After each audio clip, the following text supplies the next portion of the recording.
కరోతి వాచాలం పంగుం లంఘయతి గిరిం యత్కృపాతమహం వందే పరమానంద సాగరం.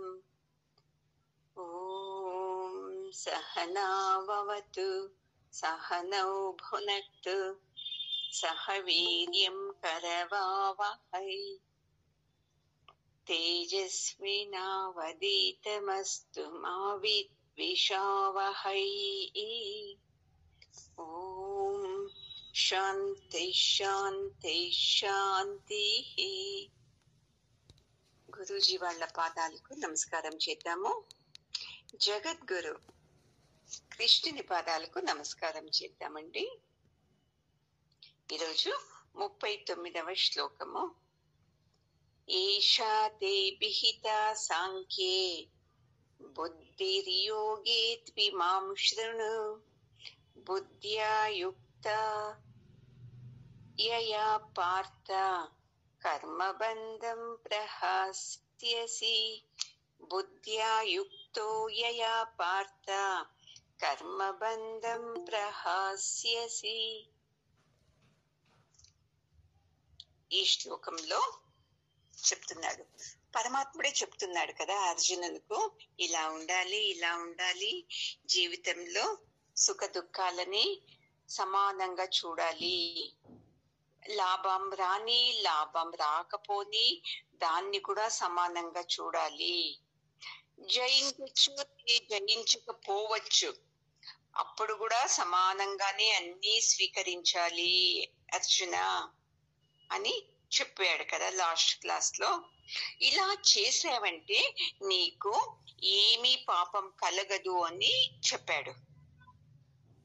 మనకెందుకంటే లాభం వస్తే సంతోషం, అమ్మా నా పుణ్య ఫలంతో వచ్చింది ఏంటాము, నష్టం వచ్చింది అనుకోండి వాళ్ళని వీళ్ళని తిడతాము, పరమాత్ముని తిడతాము. ఇలా చేసేదాని నుండి మనకేమొస్తుంది?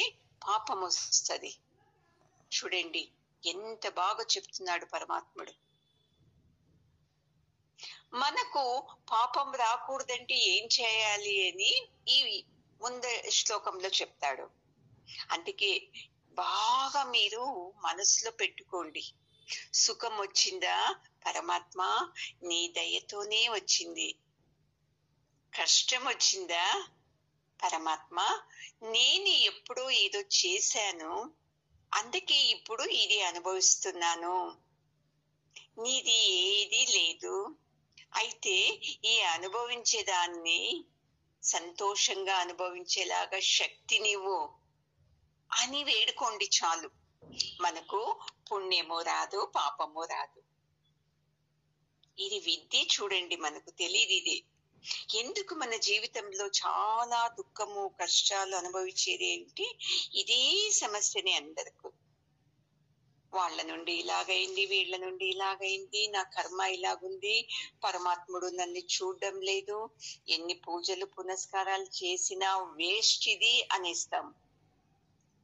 ఎప్పుడు మన మనసులో ఈ భావన వచ్చిందనుకోండి, అప్పుడు ఇన్ని సంవత్సరాలు చేసినది పుణ్యం అంతా వెళ్ళిపోతాది. చూడండి బాగా గుర్తించుకోవాలి. ఏమొచ్చినా నీ దయ నీ దయ ఇలా స్వీకారం చేయి అర్జున, అప్పుడు నీకు పాపం కలుగదు. ఎంత బాగా చెప్తున్నాడు చూడండి. లేదు అంటే నీకు పాపం. ఇప్పుడు అంటున్నాడు కదా అర్జునుడు, నా నుండి వాళ్ళు చనిపోతారు, నాకు ఈ రాజ్యం వద్దు, ఏం నాకెందుకు ఇది శిక్ష, ఇది వాళ్ళందరి మీద ఎందుకు నేను యుద్ధం చేయాలి, మా గురువు మీద మా తాత మీద ఎందుకు యుద్ధం చేయాలి, ఇలా చేస్తే నాకు పాపం వస్తుంది కదా. చూడండి మనలాగే యోచిస్తాడు, ఇది పుణ్యమో ఇది పాపమో అని. పరమాత్మని ధర్మం అర్థం చేసుకోవాలి మనము. అప్పుడు మనకు ఈ పాప పుణ్యాల ప్రసక్తే రాదండి. ఇవన్నీ చెప్పిన తర్వాత కూడా అర్జునునికి అర్థమే కాలేదు. అందుకని ఈ శ్లోకంలో చెప్తున్నాడు, తెలిసిపోయింది పరమాత్మకు. నేను ఎంత చెప్పినా మూర్ఖత్వంలో తమ నమ్మకాలనే పెట్టుకుంటారు జనాలు. చేంజ్ కాదు. ఇదెలా సాధ్యము? మేము విన్నాము, ఇన్ని సంవత్సరాలు దాన్నే ఆచరించాము, ఇప్పుడు ఇలా నువ్వు చెప్తే ఎలా కృష్ణ అని అర్జునునికి ఎలాగో మనకు అలాగే మన మూఢనమ్మకాలు, ఏదేదో ఉంది కదండి మన జీవితంలో, అవన్నీ గట్టిగా పట్టుకొనేస్తాం. ఇలాగే జరగాలి, పూజలు ఇలాగే ఉండాలి, వ్రతాలు ఇలాగే ఉండాలి, కార్యాలు ఇలాగే ఉండాలి. ఇది మన నుండి చూసే ధర్మం. ఇది పరమాత్మని ధర్మమే వేరే. పరమాత్మని ధర్మం ఏంటి? అయ్యో, మీ భీష్మ, మీ తాత అధర్మం పక్క నిలబడ్డాడు కదా, ఇది ధర్మమా అర్జున? మీ గురువు గారే మంచి శిష్యుల్ని వదిలేసి, ధర్మం పక్క ఉన్న శిష్యుల్ని వదిలేసి అధర్మం వైపు ఉన్న శిష్యుల జతలో చేరుకొని నీ మీదే యుద్ధం చేస్తున్నాడు, ఇది ధర్మమా అంటే అర్జునునికి ఇది సహిస్తలేదు. ఎందుకంటే చిన్నప్పటి నుంచి విన్నాడు కదా, మనము విన్నాం కదా, పెద్దవాళ్ళకి గౌరవం ఇవ్వాలి, గురువుకి గౌరవం ఇవ్వాలి, వాళ్ళని మనము క్షమించాలి, వదిలేయాలి. అది కరెక్ట్, అది క్షమించాలి, ప్రేమతో ఉండాలి. ఇప్పుడు వాళ్ళ రాజ్యాన్ని వీళ్ళకి ఇవ్వకుండా పాండవులకు వాళ్ళే అనుభవిస్తూ మీకు 5 పల్లెలు కూడా ఇవ్వము, 5 గ్రామాల్ని ఇవ్వము, వెళ్ళండి అని అందరూ మాట్లాడుతుంటే ఇది ఎలాంటి ధర్మము? ఇది చూడండి పరమాత్మ ధర్మము. అలాంటి వాళ్ళ మీద దయా దాక్షిణ్యాలు లేకుండా నీవు యుద్ధం చేయాల్సిందే. పరమాత్మ ధర్మము. ధర్మం వైపు ఉండే వాళ్లకు ధర్మంతోనే ఉండాలి, అధర్మం వైపు ఉండే వాళ్లతో అధర్మం నుండినే మనము మాట్లాడాలి అర్జున అంటే ఇది వెళ్ళటం లేదు తలకు. ఈ జ్ఞానం ఎవరికి ఇష్టం అవుతుంది? మేమనుకున్నదే ధర్మం ముఖ్యము, నీవేమి ఇలా చెప్తావు అని అంటారు కదండి. అందుకు పరమాత్మనికి అర్థమైంది, వీనికి ఇలా జ్ఞానంతో చెప్తే అర్థం కాదు అని ఇప్పుడు ఈ శ్లోకంలో చెప్పేది. చూడు అర్జున, నేను ఈ జ్ఞానాన్నంతా నీకు ఎంత బాగా విడమర్చి చెప్పాను, అయినా నీకు అర్థం కావటం లేదు కదా. అందుకే ఇప్పుడు నేనేం చేస్తానంటే దీన్ని నేను యోగం రీతిలో అంటే భక్తి రీతిలో ఇలా నీకు చెప్పేకి ప్రయత్నం చేస్తాను, అప్పుడు నీకు అర్థం కావచ్చు. నీవు ఈ జ్ఞానం నుండి ఏమన్నా నీవు అన్ని పనులు చేసావంటే అప్పుడు నీకు ఏ దోషాలు రాదు. ఈ దోషం లేకుండా నీవు అన్ని పనులను చేయొచ్చు. అందుకే ఇప్పుడు నేను చెప్తాను కదా, ఈ రహస్యాన్ని వింటూ నీవు అన్ని పనులు చెయ్యి, యుద్ధము చెయ్యి. పరమాత్మ నీ దయతో నీవే చేపిస్తుండేది, ఇవంతా నేను కాదు చేస్తా ఉండేది. నీకెలా కావాలా అలా నువ్వే చేపిస్తున్నావు అని ఇలా అనుకొని యుద్ధం చెయ్యి నీవు పోని. అప్పుడు నీకు ఏది దోషం కలగదు కదా అని ఇలా అతనుకు వివరంగా చెప్తున్నాడు. చూడండి, ఎవరైతే దీన్ని వింటూ పరమాత్మని తత్వాన్ని వింటూ చేస్తారో చూడండి, అప్పుడు మనకు ఏది దోషం కలగదు.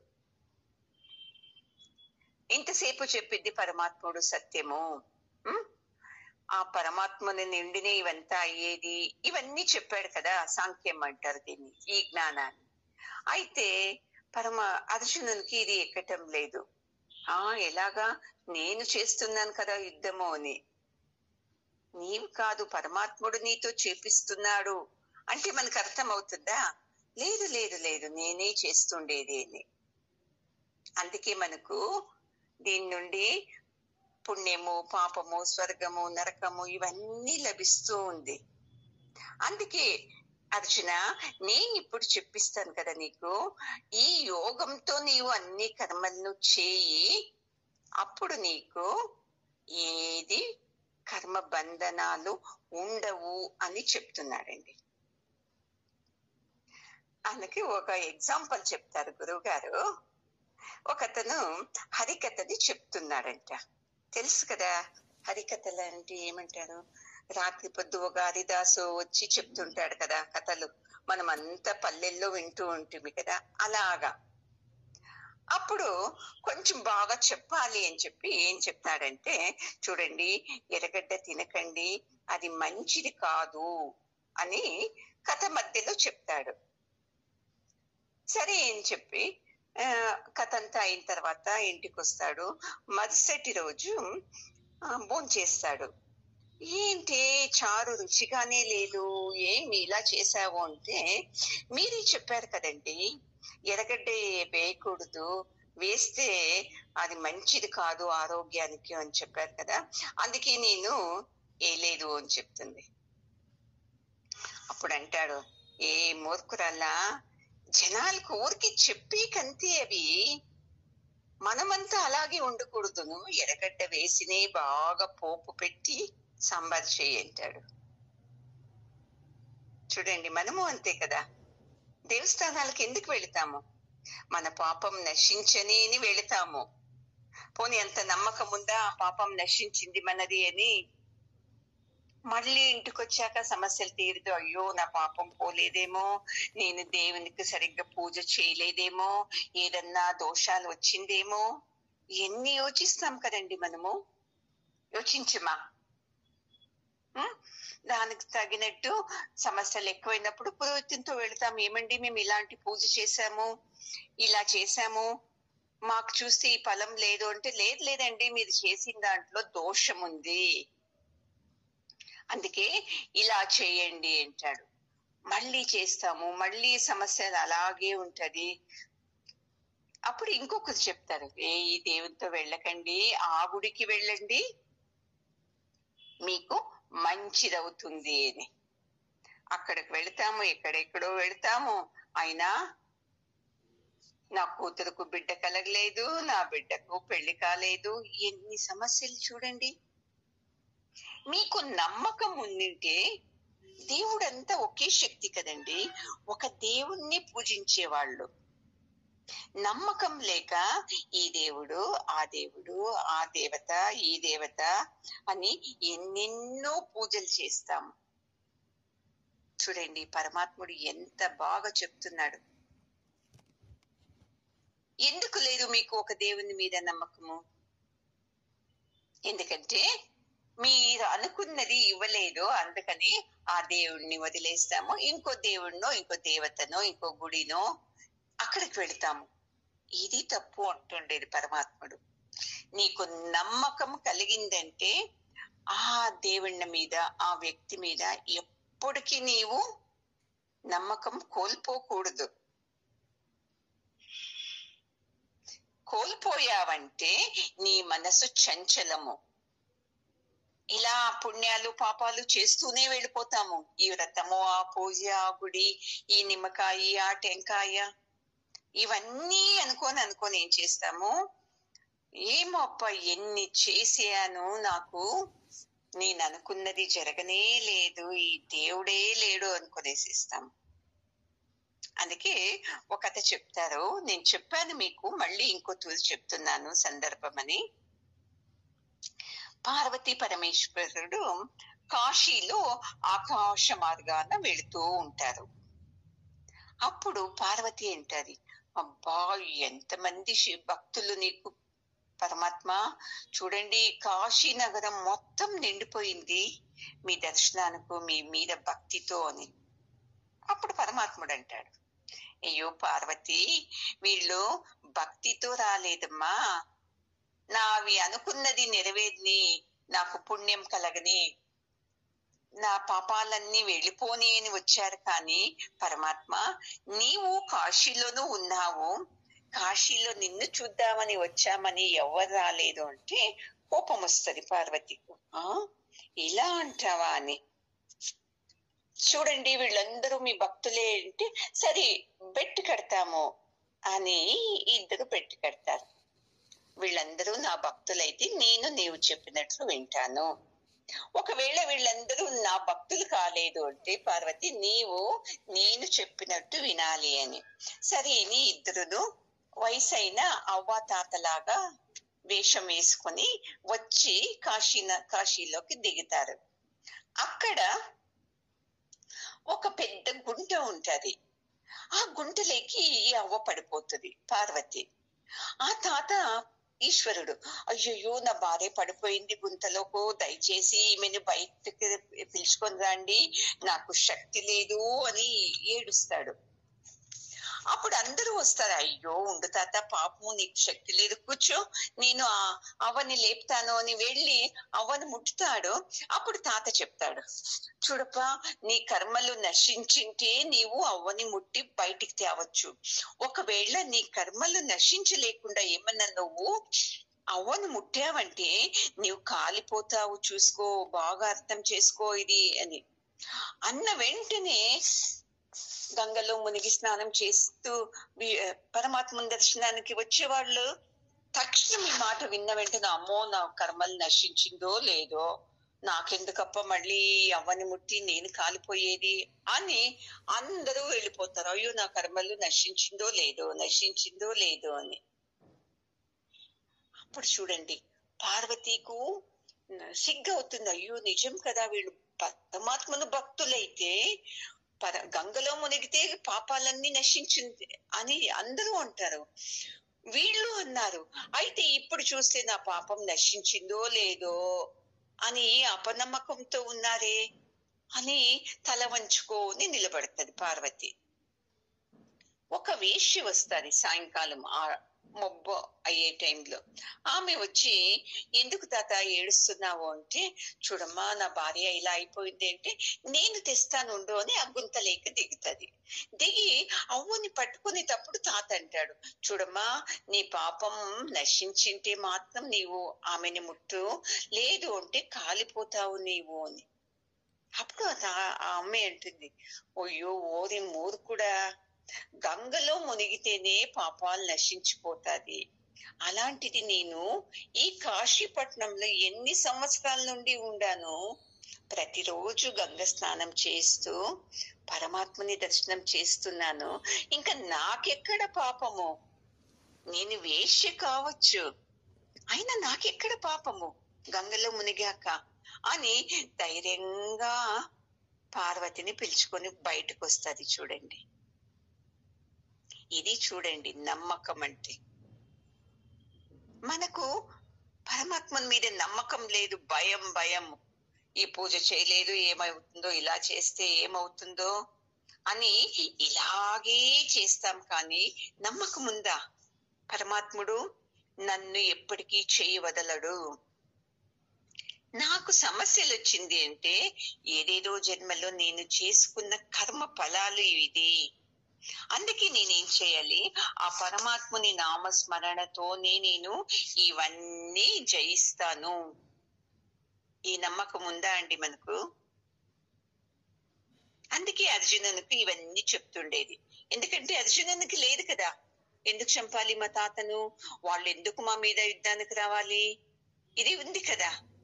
పరమాత్ముడు నువ్వెందుకు నాకు యుద్ధం చేయమని చెప్తున్నావు, ఇది అధర్మం కదా, నువ్వు చెప్పేది నేను ధర్మంగా ఉన్నాను కదా.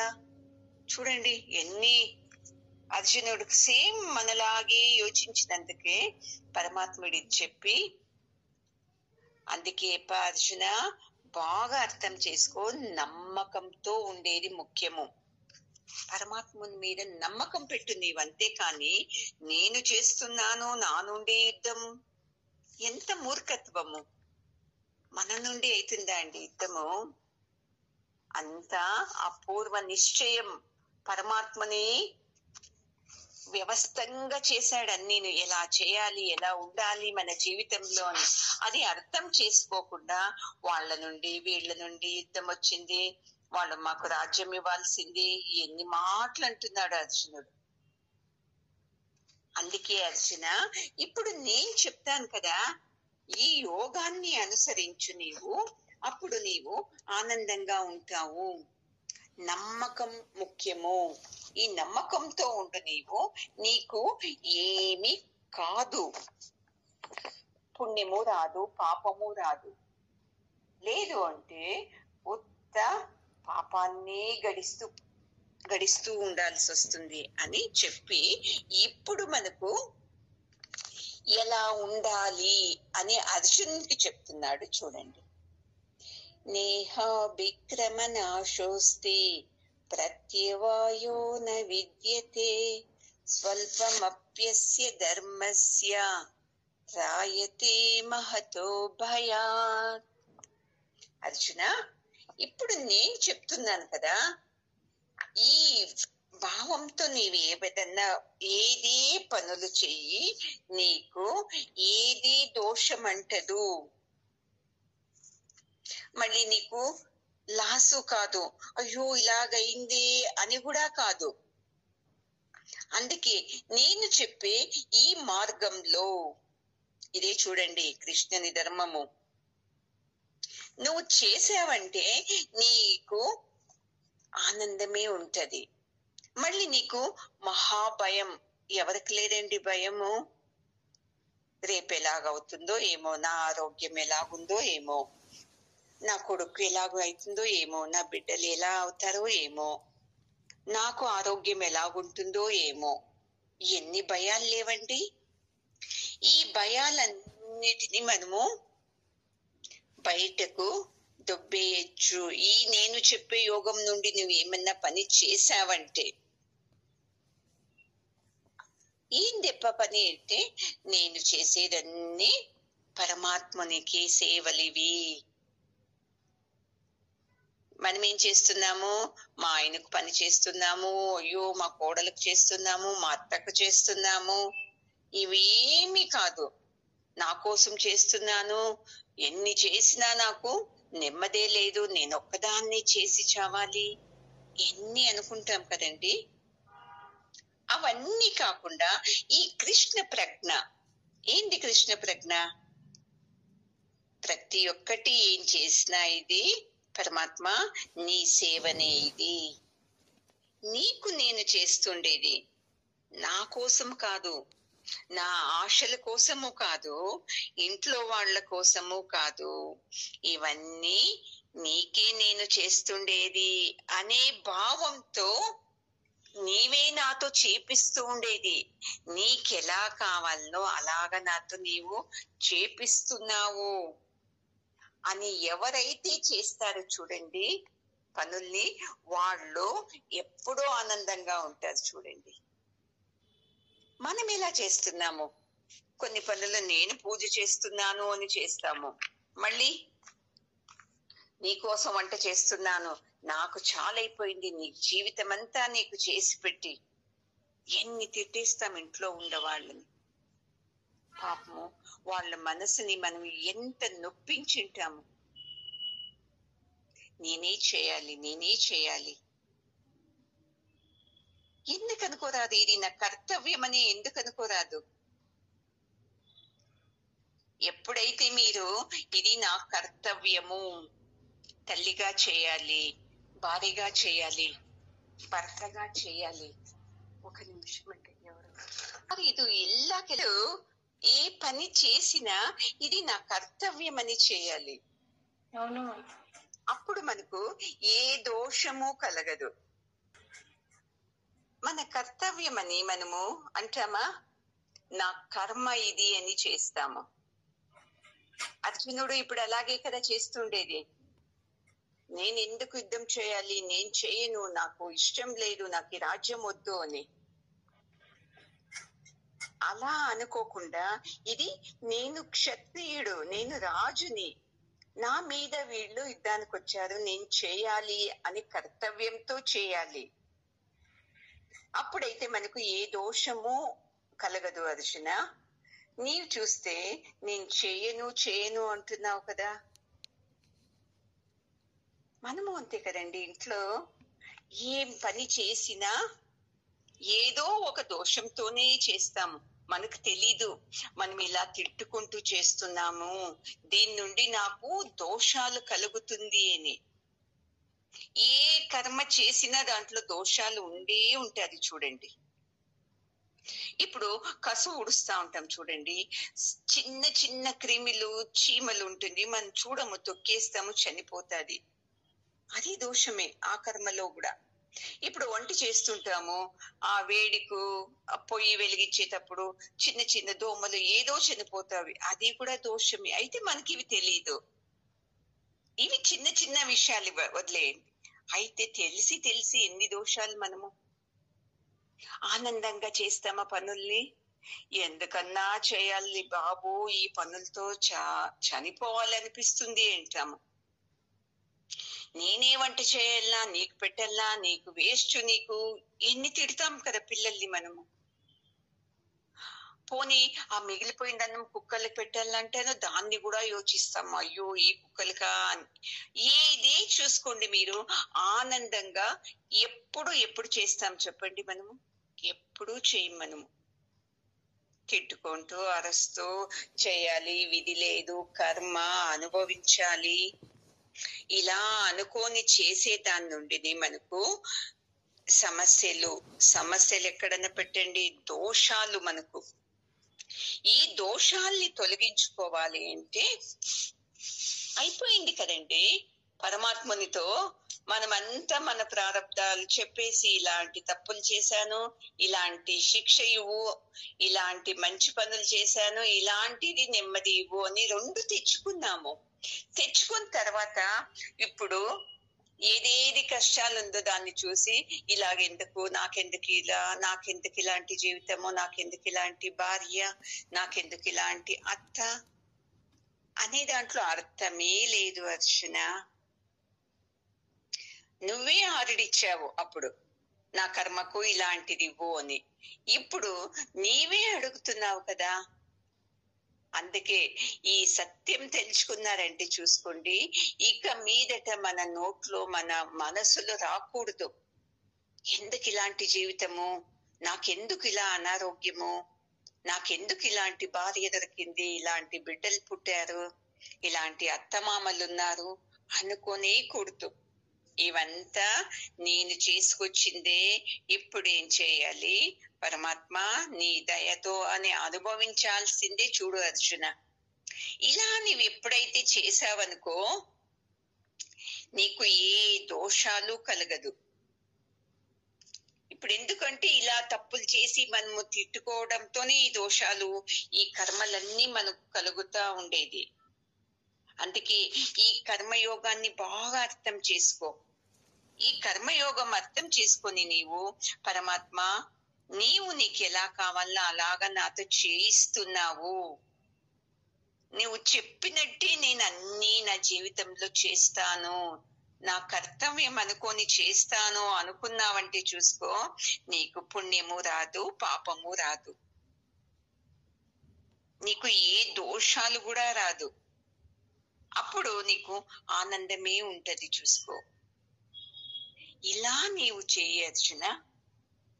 యుద్ధాన్ని లేదు నా నుండి అవుతుంది అనేది వదిలేసేయి నీవు అని ఇలా నువ్వు చేసావనుకో, చూసుకో, నీకు నీ అహంకారం అంతా అడిగిపోతుంది.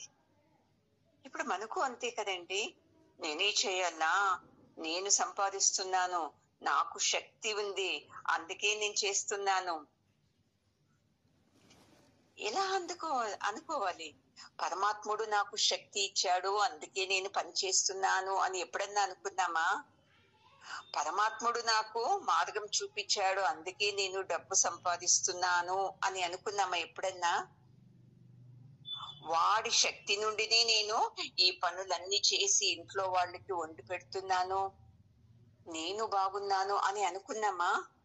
అందుకే మనకు ఈ ప్రత్యవాయు అనే దోషం వచ్చేది చూడండి. ప్రత్యవాయోన విద్యతే, ఇది ఒక దోషము, ప్రత్యవాయు అనేది. ఆ దోషం నుండి మనము తప్పించుకోవచ్చు అర్జున. నా నుండి యుద్ధము, వాళ్ళ నుండి యుద్ధము అనేది వదిలేసేయి నీవు ఇక్కడ అని చెప్తున్నాడండి. ఈ రకంగా మనిషి ఎప్పుడైతే దీర్ఘంగా యోచించి చేస్తాడో చూడండి, అప్పుడు మన మీద మనకు ఏమి అహంకారమే రాదు, అభిమానం రాదు. నేను నేను అనేది వెళ్ళిపోవాలి. దాంట్లోకి పరమాత్మని చేర్చుకోవాలి. ప్రతి ఒక్క దానికి పరమాత్మ నీ దయతో, పరమాత్మ నీ కరుణతో అని ఎప్పుడైతే మీరు చేసుకుంటారో చూడండి, అప్పుడు పరమాత్మనికి మనం అత్యంత ప్రియమైన వాళ్ళం అవుతామండి. చూడండి, విదురుని ఇంటికి పరమాత్ముడు ఒక తూరు వెళతాడు. వెళ్ళిన వెంటనే ఆమెకు ఎంత సంతోషం అవుతుంది. అయ్యో, పరమాత్ముడే వచ్చాడు కదా మా ఇంటికి అని. ఏం చేస్తుంది, తినేకి ఏమి ఇవ్వాలి, మనము అంతే కదా, ఎవరన్నా వస్తే అయ్యో వాళ్ళకి అది ఇవ్వాలి ఇది ఇవ్వాలి అని ఆమె ఏం చేస్తుంది, తక్షణము అరటిపండు ఉంటే అరటిపండు ఒలుస్తుంది, చిప్పని పరమాత్మనికి ఇస్తుంది, పండుని తన చేతిలో పెట్టుకుంటుంది. పరమాత్ముడు అంతే ప్రేమగా దాన్ని తినేస్తాడు. చూడండి,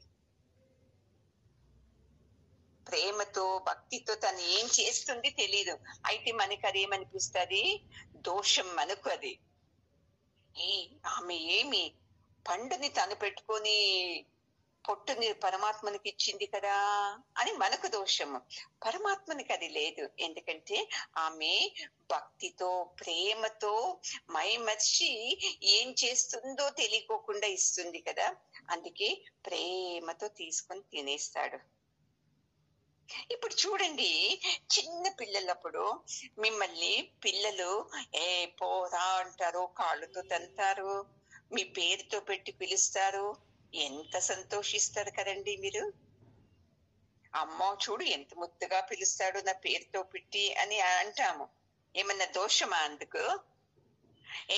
నన్ను తిట్టెద్దు, పిల్లలు కాళ్ళతో తంతారు, ఆ తల్లి ఒడిలోనే మూత్రం పోస్తారు, ఏ దోషం వస్తుంది అంటామా మనము? లేదు. అలాగే మనము అంతే. ఇప్పుడు ఏదే పనులు చేయని పరమాత్మని సేవ అని చేస్తే మనకు ఏ దోషము రాదండి. భక్తిని ఇంకా చేయాలి. కానీ నేను చేసినందుకే ఈ పని అయింది, నా నుండి ఈ పని అయింది, నేను లేకుంటే ఇది అవుతానే లేకుండే, నేను వెళ్ళినందుకే ఫంక్షన్ అంతా బాగా అయింది, నా నుండినే ఇదంతా బాగైంది అని ఎప్పుడు అనుకుంటామో అప్పుడు దోషం వచ్చేస్తుంది మనకు. ప్రత్యవాయు అనే దోషం వస్తుంది అర్జున. ఇప్పుడు నీకు ఇదే అహంకారం. ఏమని అహంకారము? నాలాంటి భక్తుడు ఎవరు లేరు కృష్ణునికి, నాలాంటి వీరుడు ఎవరూ లేడు. ఈ అహంకారంతో నువ్వు యుద్ధం చేస్తున్నావు. అందుకే నీకు ఏది అర్థమవుతా లేదు నేను చెప్పేది అని. ఒక తూరి అర్జునునికి చాలా గర్వం అంట. యుద్ధం అయిన తర్వాత, నేను భక్తుడు కృష్ణునకు, నాలాంటి భక్తుడే లేదు అని. అది పరమాత్మకు తెలుస్తుంది. గురువు గారికి అంతే కదా. శిష్యుల్లో ఎప్పుడు అహంకారం కనబడుతుందో అప్పుడే టక్ టక్ అని ఏదో సందర్భం కల్పించుకుని అహంకారాన్ని కట్ చేసేస్తాడు. అందుకే అర్జునుడు ఏం పిలుచుకొని పరమాత్ముడు ఎక్కడికి వెళతాడు, రా ఇలా వాకింగ్ వెళ్ళొస్తాము అని పిలుచుకొని వెళతాడండి. అలా వెళ్ళి ఒక గుడిసె ముందు నిలబడుకొని అవ్వా అవ్వా అని పిలుస్తాడు కృష్ణుడు. అంత లోపల తనే ఏమంటాడంటే, అర్జున నాకు కొద్దిగా పనుంది, నేను అక్కడ వస్తాను, నీవి గుడిసెల్లో కూర్చో ఉండు, నీవు అవతో మాట్లాడు అని చెప్పి అర్జున్ని వదిలేసి కృష్ణుడు కొద్దిగా ముందుకు వెళ్ళిపోతాడు. అప్పుడు లోపలికి వెళ్తాడు. అక్కడ చూస్తే కృష్ణుని మూర్తి పెట్టుకొని అవ్వ పూజ చేస్తూ ఉంది. ఆ మూర్తికి ఎంత గాయాలు అయి ఉంటుంది, రక్తమంతా వస్తా ఉంటుంది. అందుకంటాడు అర్జునుడు, ఏందవ్వా ఇలాంటి విగ్రహాన్ని పూజిస్తున్నావే, రక్తం ఉంది, గాయాలుంది, ఏ దేవుడో నాకు కనపడతా లేదు కదా అప్పుడు చెప్తాడు.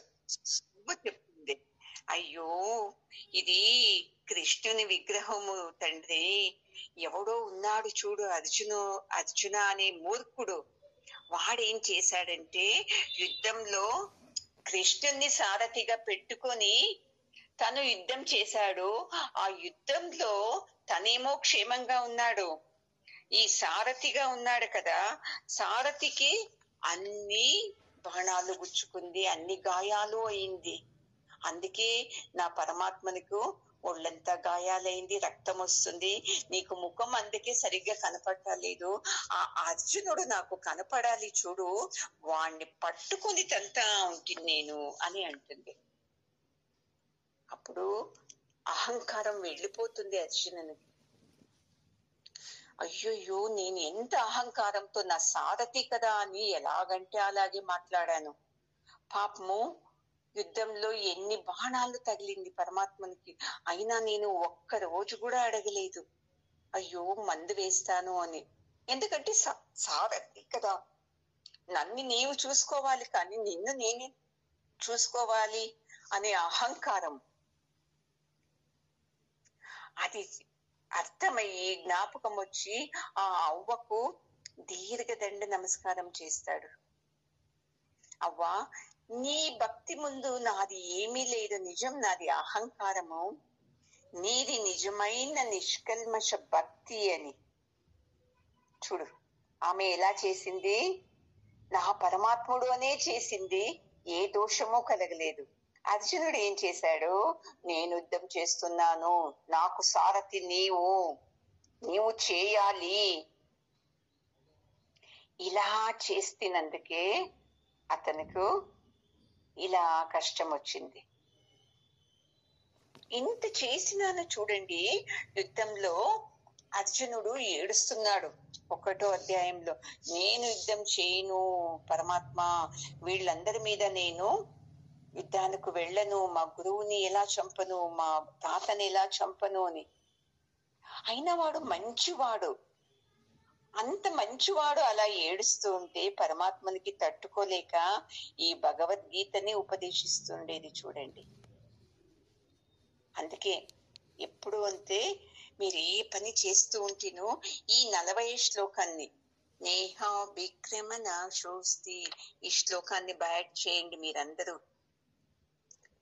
ఈ శ్లోకం చెప్పుకుంటూ పని చేసుకోండి, చాలా మంచిది అని చెప్తారు.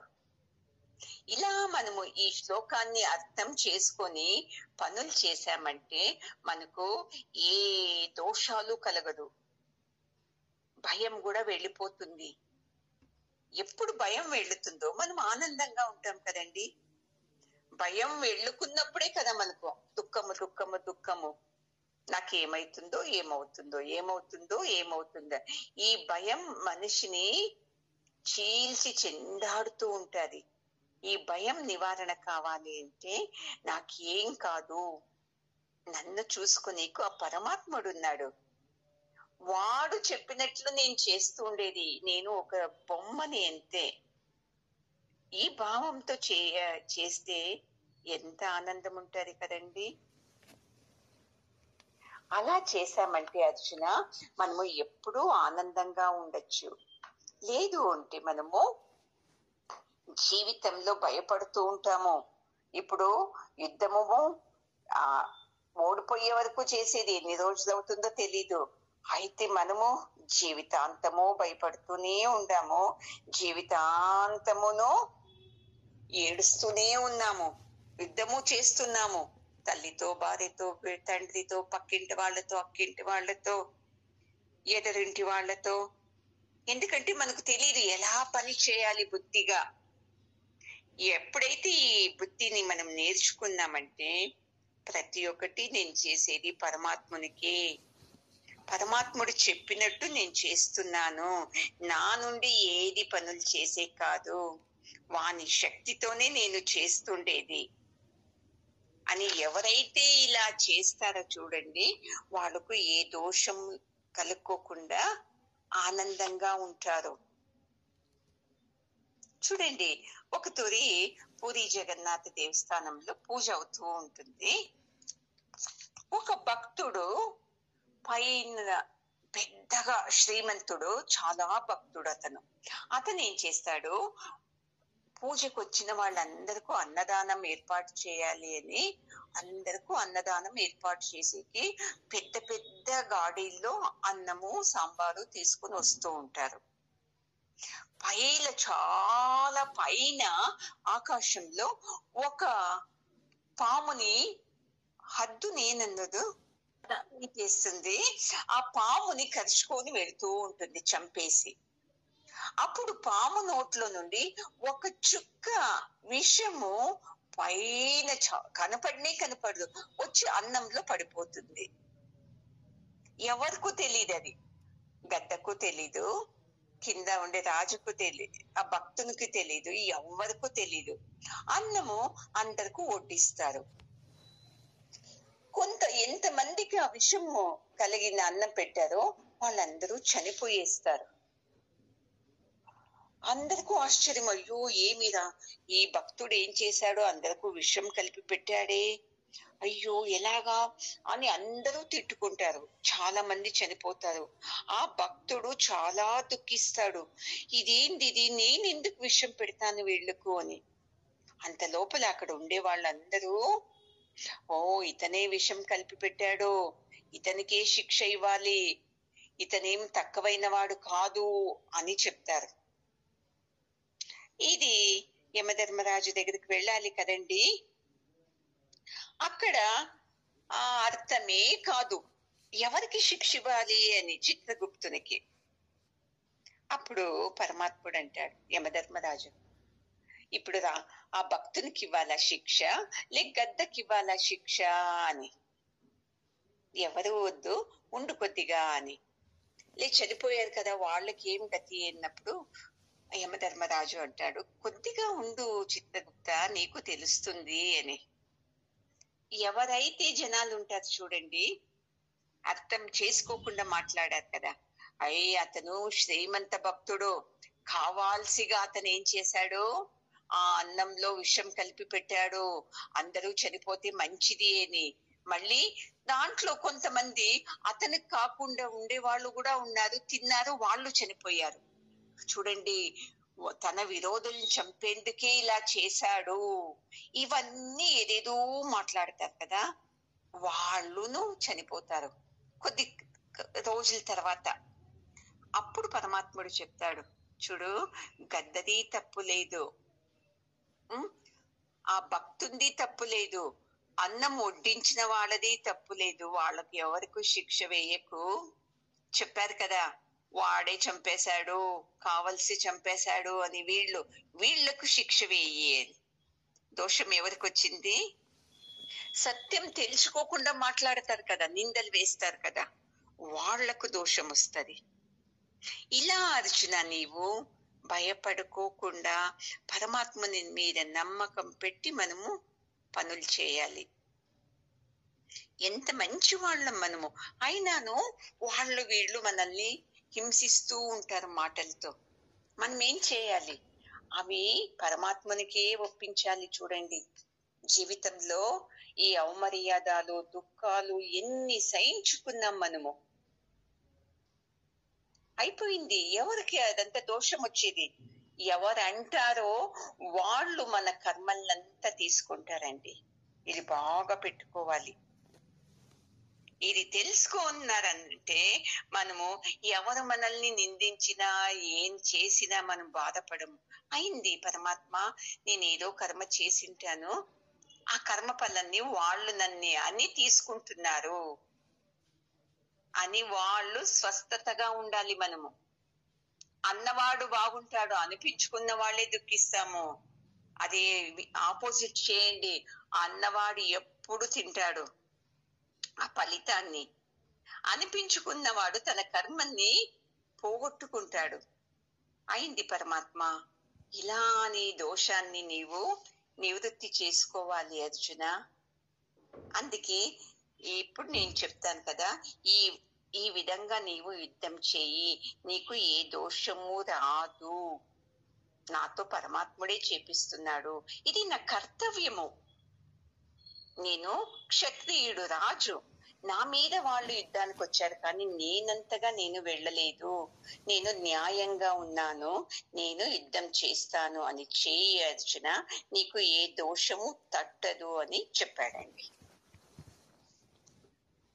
ఓ పూర్ణమదః పూర్ణమిదం పూర్ణాత్ పూర్ణముదచ్యతే పూర్ణస్య పూర్ణమాదాయ పూర్ణమేవావశిష్యతే.